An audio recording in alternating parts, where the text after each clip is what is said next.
Hi guys, Lori here. I'm here today to do my end of May, all of June reading wrap up. The reason I added a couple of books in May is because I was going to BEA that week and I filmed my wrap up a little bit earlier. So I actually did read a couple of more books in May. So overall for those two totals, I read two more books for May and I read all together, including audiobooks. For June, I read 13 books and I'm in the middle of one. So, yeah, so those are my stats. I actually had a really, really, really good reading month. And I think it was a couple of reasons. I had a lot of new things that I wanted to read. And also, my show was over. And grading, they kind of shut down schedule at a point, so you really can't grade the kids anymore, really. And grades are due the week before, like the week that school ends. So, we had some time. So it actually was a pretty good month. I actually got a lot of stuff done work-wise, but I definitely got a lot of reading done. The one thing I have not got back to doing is watching TV shows and booktube, which I hope to accomplish this month. But yeah, I was very, very proud of my reading stats this month, and just I had a really good reading month. I really enjoyed everything that I read. So, all right, let's get into it. The first book that I finished reading in the tail end of May was All's Fair in Middle School by Victoria Jameson. I just want to preface this video with two things. One, I apologize for the cut on my face. I scratched it when I was on a roller coaster ride, and I literally don't have most of these books because I was reading most of these for some of my kids in my cast that were graduating, so I needed to read them. So these all books all went to them. So if I don't physically have a copy, either it's a library book or it's been given to one of my students who loves to read. So yeah. But I really like this book. I actually got this book at my book sale, which we had a book sale like in like May. And it was about this girl, and she was going to middle school for the first time, and she kind of antiquated with like a Renaissance festival, and I thought it was just so cute. I thought it was like a really, really fast-paced read. I thought it dealt with a lot of like middle school topics like friendship, and it dealt with friendship in like a really unique way, and then it kind of dealt with the friendship dynamics as like with elements of medieval like festivals. So that was so fun. I love the Renaissance festival elements. I just thought it was such a fun read. I ended up giving it like 3 stars. But if you have a like kind of like a reluctant reader, I would say I think that this was like a perfect book, and it just definitely put a smile on my face when I was actually reading it. This was definitely the month where I tackled a lot of the Rick Riordan imprint novels. And I said earlier in my May wrap up that I had started Storm Runner, and I did actually wind up finishing Storm Runner by J.C. Cervantes, and I actually really, really enjoyed that book.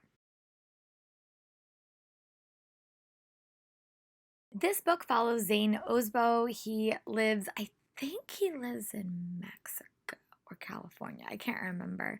But he has a volcano in his backyard, and that kind of starts off his life like a little bit weird. He also has a limp, but his story is taken over by Mayan gods, and oh my god, it was such a fun read. It was so fast paced. It was a really long book too, but like I felt like it flew by.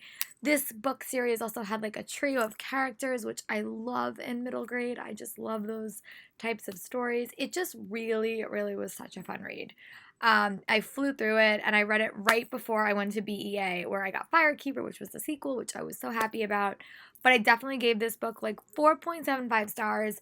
I thought the ending was like a little bit rushed. But other than that, I was really impressed with the pacing and the characters. I love the disability reference, and I always love how these stories really expand like a myth that we don't necessarily know. And I wound up giving this to one of my students, actually a couple of my students. They actually read it over the course of the month. So there's 5 of them that read it, but they really enjoyed it as well. This problem every single year at BEA and BookCon because I'm online like 90% of the day, and I just start picking up books in my bag because the book that I actually bring to the convention is nowhere where I am. Like it's like in the bottom of my bag.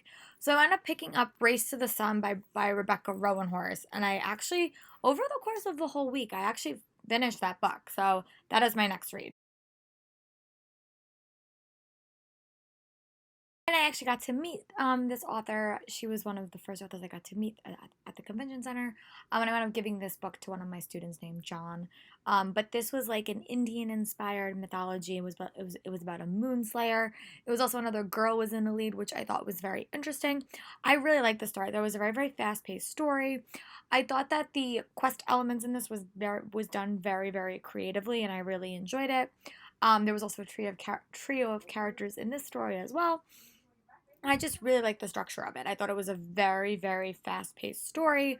And I really loved the Riordan note in this book because he said, like, he always wanted to have an Indian hero, like, but he did it with Piper. Piper was one of his heroes in the Heroes of Olympus series, but he always thought that he could do so much more with that character, and that's where Rebecca Romanhorse came in, and she wrote this amazing novel. So it actually comes out in October, and I highly recommend you guys all put it on your TBRs because I was super impressed by it, and I'm definitely hoping we get a book too. But I just love the trio of characters. I love the adventure. I love the quest elements. Definitely fits into the Riordan format, but I thought it was a very refreshing read, and I wound up giving it 4 stars. Finally completed all of Casey West's contemporary novels that are currently out. Still need to read Split Second, but the next book that I did wind up reading was The Distance Between Us by Casey West. Like a super fun read. It definitely dealt with like class issues, which Casey West does really well. She always takes like one issue and just like tacks it. But I really liked it. I love the story. I thought it was so great. I love like the mystery elements. In her first couple of novels, like this was an element in On the Fence, and this was an element in The Distance Between Us. There was definitely like a strong mystery that I really liked. I wish that her side characters in this story had been developed a little bit more. You definitely see that more like in her subsequent series, like the Love, Life, and the List and The Fame, Fate, and the First Kiss. Those books have such like detailed secondary characters, and I've noticed in her first couple of books that wasn't always the case, and that just works like as you become a better writer.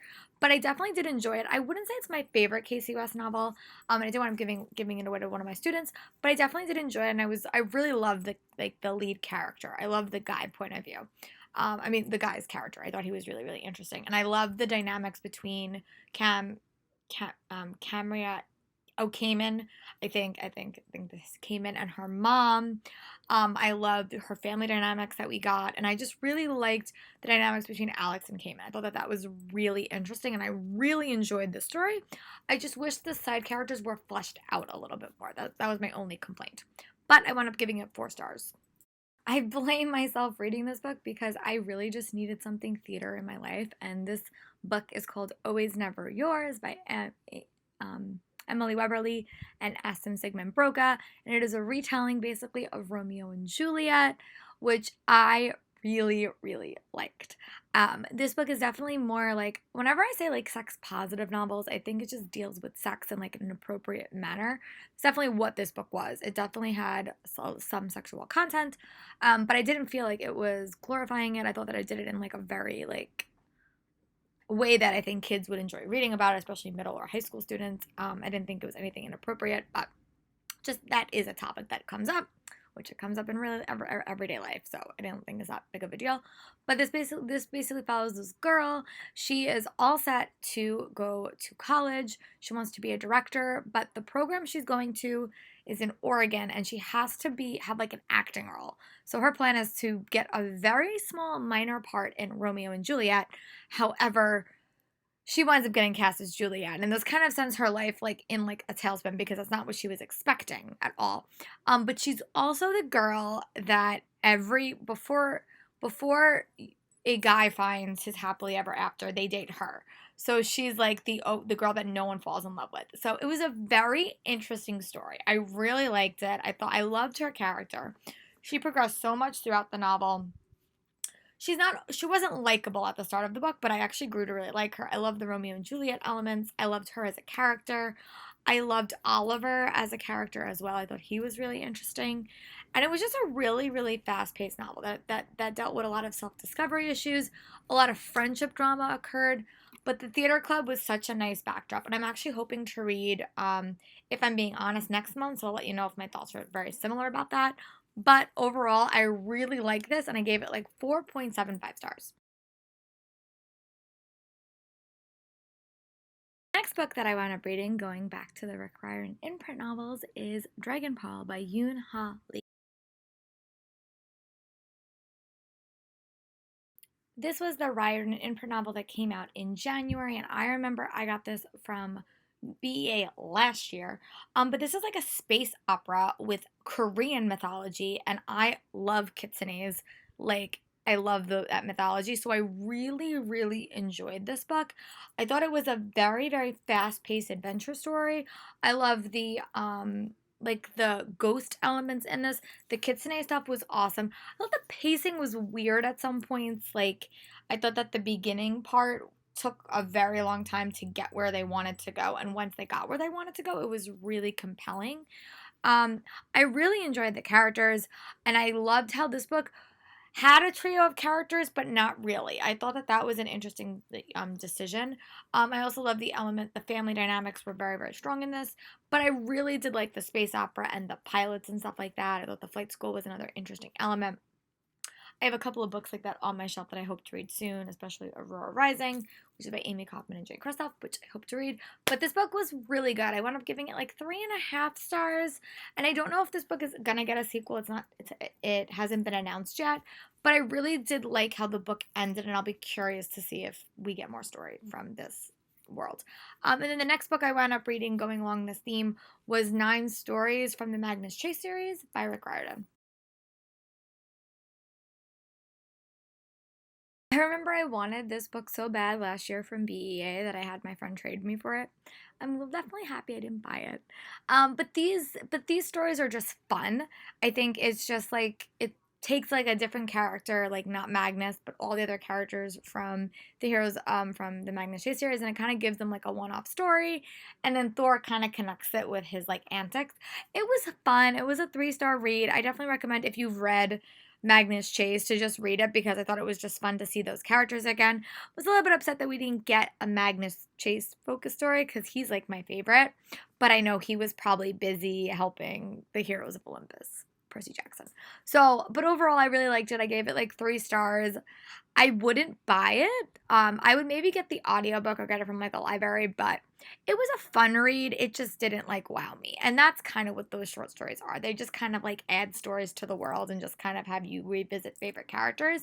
I definitely liked the tie-in with the Kane kids and Percy and Annabeth a lot more, but this was an okay read, so that's why I only gave it 3 stars. The last Ryan imprint book that I wound up reading, I still have one more left, is Sal and Gabby Break the Universe. This book was insane, but I really liked it. You have to remember, I am not a sciencey person. I had this problem with the These Broken Stars series by Amy Kaufman and Megan Spooner, just because it's not my bag. Like, I get very confused with details. So this is a multiple universe type of book, and I thought it was really interesting. I sometimes got a little bit lost in the details, which is why it's only like a 4-star read for me. But I was really connected in with the characters. I thought that the multiple universes were really interesting. I thought how they did that was super interesting. I was really intrigued by it, and it was a very fast paced novel for being so like thick. Um, I really liked the both main characters. I thought the adults in this book were really interesting because they actually were like present and accounted for. And sometimes a lot of the times in those books, they're just not present and accounted for because they're gods. But the parents were present and accounted for, and I actually did like that change. But I'm really excited for book 2. I love Sal and Gabby. I thought they were so fun, and it just like they just put a smile on my face. And I just loved all the multiple universe elements that they had. He was like an amateur magician. He went to like a charter high school, like a middle school or elementary school. There was like a theater show, which you know me, I'm totally there for. I really, really liked it. I'm definitely going to be reading the sequel when it comes out in 2020, but this book definitely made an impression on me. And it's probably one of my favorite imprint novels. When I finish them all, and I have to still read Arusha, that series, and I still have to read Tristan, I'll probably do like a mashup of all of them. And if you do want that, just comment below. I'm probably going to do it around September anyway, but if you do want it, just let me know and I'll be sure to add it to my list of filming videos to give you guys my thoughts on all the series. But right now, this book is pretty high up on my list. I really enjoyed it. I had 3 books back to back, and I mostly did that for the kids. I decided to take a contemporary break, and I wound up picking up The Other Side of Loss by Jessie Kirby. This book was definitely a more emotional read than I was expecting, but it basically follows this girl named Mari, and she's like an Instagram influencer. And about a year ago, her cousin passes away unexpectedly, and she's hiking. And that kind of shatters Mari's world. And one day she has like an emotional breakdown on Instagram. And also that day she winds up getting a gift from her aunt that is basically her sister, like her cousin's pack. And her cousin was going on a hike the day of their birthday because they share a birthday. And she winds up making the crazy decision to do this hike by herself. And it's basically Wild, which was a Reese Witherspoon book and movie. Well, Reese Witherspoon didn't write the book, but she starred in the movie for the YA set, and I really really enjoyed it. I did not expect to like this book a lot, but it was a very emotional read. It dealt with grief, it dealt with self-discovery, it dealt with found family, which I really loved. And I just was, and the romance, there was a romance as well. There was definitely a romance, but it was almost like second fiddle to everything else. And I was actually okay with that, but I really, really enjoyed it. I have to add this author to my to read more by list because it was just a very compelling read that I really, really enjoyed. And I wound up giving this book 4 stars. Going around the same vein is another contemporary, and it's called That Night by Amy Giles. And this was a book that I went in emotionally prepared, and it was basically about two kids, and they live in Queens, which is ironic that I work in Queens. And they're dealing with the aftermath of a shooting at a movie theater that killed their siblings. And they wind up becoming connected, and it deals really with them. It deals with their grief, and you see so little of what happened that night. It's called That Night, but you never see flashes to what happened that night, and it really focuses on these characters. And I thought that was a really interesting way to tell a story. Normally when you read books like this, it really focuses on that experience, but this really focused on the aftermath of that and everyone else's experience with it, especially these two characters. I thought that it dealt with that. It followed grief in a really interesting way, and there was so many different types of grief that you saw. I really liked it. I thought the romance was a really like compelling romance to read about, and I really was connected to these characters, and I wound up giving this read 4 stars. The next book I wound up reading is actually a graphic novel, and it's In Real Life by Jen Wang and Cory Doctore. I might be saying that wrong, but here's a picture.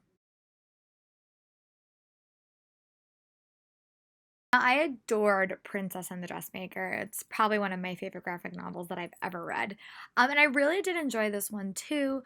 It's basically like kind of reminded me a little bit of Ender's Game, not Ender's Game, Ready Player One, like the having a different identity online than you had like in real life. But it basically follows this girl who's asked to join like a gaming community.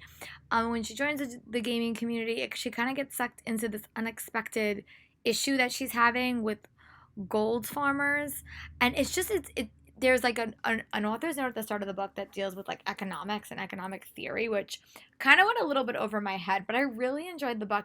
Definitely had strong friendship elements. There was a romance, but it definitely wasn't the focus. It's definitely focused a lot on self-discovery, and it was just a really compelling read. Really, really fast. I read it back to back really quickly. But I really did wind up enjoying it. I wound up giving it like 4 stars. And I'm definitely going to have to check out more by Jen Wang in the future. I love her art style so much. Definitely prefer Princess and the Dressmaker. But if you want like kind of a unique graphic novel, this one was actually super interesting to dive into. The next book I was super excited for, and I've been following Peruse Project Reagan for a couple of months while she's been reading Keeper of the Lost Cities, and a lot of my other friends or booktubers that I know kept getting all these packages. So I wound up picking up Keeper of the Lost Cities by Shannon Messenger to read. Follows a young telepath named Sophie whose world is turned upside down when she realized that she is an elf. And she winds up getting sucked away into this magical land, and it was just a fun story. I know this book series gets so dark. There's like 9 books. I bought them all from Book Outlet the second I finished book 1 because I needed to know what happens, and they're all currently in my room. But I really, really like this story. I wound up giving it like 4 stars. I thought it was such a strong read. I thought the world building was spectacular. I thought the characters were spectacular. There was a lot of names introduced so quickly, so I got a little bit confused at the start, like who was who. And the ending I felt was a little bit predictable and almost a little bit rushed. But I know that's like first book always has those issues, but I actually really enjoyed this book and I really cannot wait for book 2. The highlight for me was definitely the world building and the characters. So I'll be curious to see where this series goes. I know it gets a lot darker, which is what I loved about Harry Potter originally. I loved how these books grew with your characters, and I felt like it did it perfectly. And I've not found a series other than Percy Jackson, because that really did do it too, that really has that emotional maturity that kids need as they get older. So I really found that in Harry Potter and in Percy Jackson. And I'll be curious to see if this has the same feeling that I've been craving. But I'm definitely planning on reading book 2 in July. The next book that I wound up picking up was Serious Moonlight by Jen. This is another book that deals with a lot of emotional and sex positivity. So it basically follows this girl named Birdie, and it is summer. She just graduated from her grandma's homeschool, and she's getting a job in the city working at like an older hotel. She's a crime aficionado. She loves solving mysteries, and she winds up stumbling upon a mystery in the hotel that she winds up wanting to solve. Enter Daniel, who is someone she wound up having a one night stand with, and they wound up working together to solve this mystery. And I really enjoyed this book. Definitely focused a lot on self discovery, and I liked how you didn't get Daniel's point of view in this book, but I almost don't even think that you needed it. You definitely learned a lot about him. The one thing I didn't like about this book, or I wish it had more, was I wish that the setting of the hotel was like more connected to the story, because it seemed like such a cool setting and it just kind of was not as engaged in the story as I wanted. But I do understand that the mystery was kind of not the point. It was the romance that was the point. But the romance was really interesting. I just love how the romance developed throughout the novel, and I was really impressed by that. I thought the family dynamic stuff was super interesting. Birdie has a very complicated family life. Her mom passed away when she was much younger. She lives with her grandpa, and her grandma recently died. And she has an aunt named Mona, who's kind of her, her stand-in mom, basically. But they had a lot of dynamic issues. It was just a really, really fun read. Very, very long read, but I felt like it was a very interesting read, and I really was happy that I read it. I read everything by Jen Bennett, and I'm really excited to read her historical fiction book when it comes out in September. But I wound up giving this read 4 stars. So the romance was really, really awesome. I just wish that the mystery element was a little bit more connected to the story, and I felt like the end of the story, there was a big thing that was revealed, and I felt like it almost didn't even need to happen that way. But that was okay. But overall, I wound up giving it like 4 stars. Last physical book that I finished reading in the month of June right now is Sorcery of Thorns by Margaret Rogerson. This is actually the Owl Crate exclusive edition, but I actually really liked it. I actually have been shying away from fantasy because I've been having a lot of focus issues, but I flew through this book. Basically follows this girl Elizabeth, and it's like a historical fiction world, and she's an apprentice at a great library. And she deals with grimoires that are books, but they have like magical powers. And there are sorcerers in this world that have powers, and normally apprentices and librarians don't like the sorcerers. So she's dealing with that, and then something happens one night where her boss is killed, and she is basically accused of the crime. And it's just a very rich world. I love the library as a setting. I thought this book changed settings a lot. There was a sorcerer that I really, really loved. There was a romance. There was a cinnamon roll character that I just loved. I was super impressed with this book, and I hadn't heard the best of things by An Enchantment of Ravens by Margaret Rogerson, so I was a little bit hesitant going into this one. but I loved it. I really was impressed by it. I thought the world building was spectacular. I thought the characters were so well crafted. I thought the end of like I would say like the last like it got to like the last 200 pages and I think I was a little bit focused, but there was like a 50 pages that just the pacing was a little bit off. But and I thought the ending was really well done, but there was like one part of this where the pacing was a little bit off. But I just love the characters. I just love the characters. I love the magic system. I love how strong she was, and I loved she was a very different type of heroine. And I loved how she was like she wasn't a chosen one, I'll say that. But the way that they had her become the way that her path progressed, I really liked it and I thought it was a really unique way to tell a story. When I'm giving this book like 4.75 stars. It was definitely one of my favorite reads of the month, one of my favorite fantasy reads I've read in a while, and I really hope that we get a book 2. And then the last book I went up listening to this month was Queen of Shadows by Sarah J. Maas.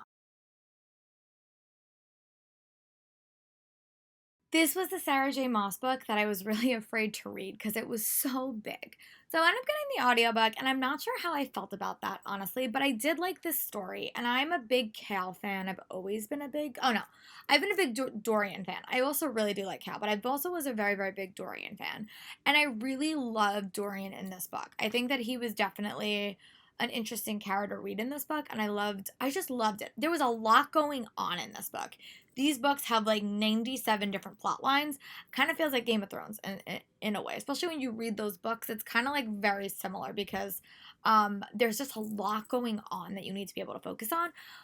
There's a lot of romance, there's a lot of drama, there's a lot of intrigue, there's a lot of death, there's a lot of murder. But I wound up really liking this book. I wound up giving it like 4.5 stars. I'm gonna try physically reading Empire of Storms next month and see if that heightens my enjoyment a little bit. But I'm really happy that I wound up reading it. And I recommend that after you read it, if before you go into reading the next book, you read like the summary on book captions, because that really helped me. Because these books are so long and it took me a while to read it. It took me about 2 months to listen to this book. My Time Warp YA book club like hates me. But I did wind up liking it. And then the book that I started yesterday was Wicked as You Wish by Rin Chopra, and this is the first book in 100 Names from Magic. And this book is like a fairy tale mashup series. And it follows this girl named Talia, and she winds up living in Arizona, and she's magic, and this whole town is like magic, but there can't be magic in this town, basically. And there's a prince that is hiding in this town because his country is frozen in ice because of the Ice Queen. So it's a bunch of different like fairy tale mashups. There's a found family.